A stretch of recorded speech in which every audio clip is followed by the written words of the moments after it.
Jeudi 8 décembre, 7h.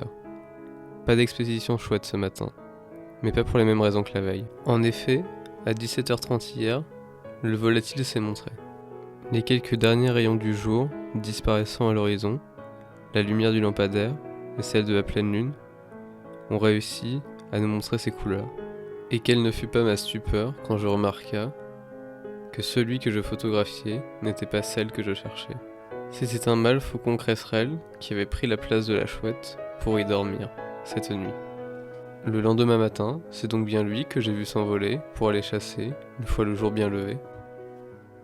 Eh bien, encore des mystères à percer à la demeure des rapaces. Plus qu'à attendre que la chouette regagne ses quartiers. Avant la fin de la pleine lune, j'espère. Le brouillard était moins épais qu'hier. Retour aussitôt à 10h pour essayer de photographier les oiseaux au mangeoire. Le ciel était redevenu gris, comme s'il n'avait jamais été bleu la veille, et l'humidité accumulée sur les arbres formait de si grosses gouttes qu'elles n'avaient d'autre choix que de tomber lourdement au sol. Après les habituelles 15 minutes d'absence de bruit absolu, les oiseaux reviennent, remplir le jardin de leur chant.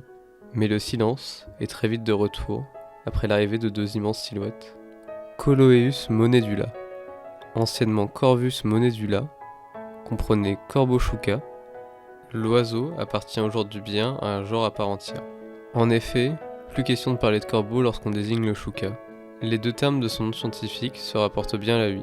Koloios veut dire chouca en grec et monedula en latin. Monedula est d'ailleurs directement dérivé du mot monnaie, car on pensait que le chouca des tours avait un penchant pour le vol de pièces. Ce qui est faux, même si on peut l'entraîner à le faire. Quant au mot chouca, il est directement dérivé du croissement caractéristique des corvidés. Croix.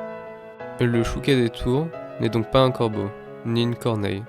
Mais alors qu'est-ce qui le caractérise ? Eh bien c'est cette nuque et ce contour des yeux, gris cendré, et ce bec noir, légèrement plus court que celui des autres corvidés.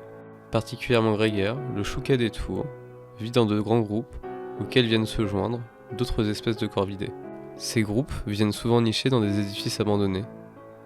C'est pour cela que l'on inféode le chouca aux tours et autres clochers. Mais il est également présent dans les jardins et les parcs. Extrêmement intelligent comme tous les corvidés, le chouca est capable d'utiliser des outils, de se reconnaître et de différencier des objets d'intérêt au milieu d'autres. C'est pour cela qu'on peut l'entraîner à nous en ramener, en échange de nourriture bien sûr. Parfois carnivores, les choucas ont donc fait fuir l'ensemble des oiseaux présents au mangeoire. Mais j'ai tout de même eu le temps de les prendre en photo et de les filmer avant qu'ils ne partent. Notamment les pinsons, qui attendent que les graines tombent de la mangeoire.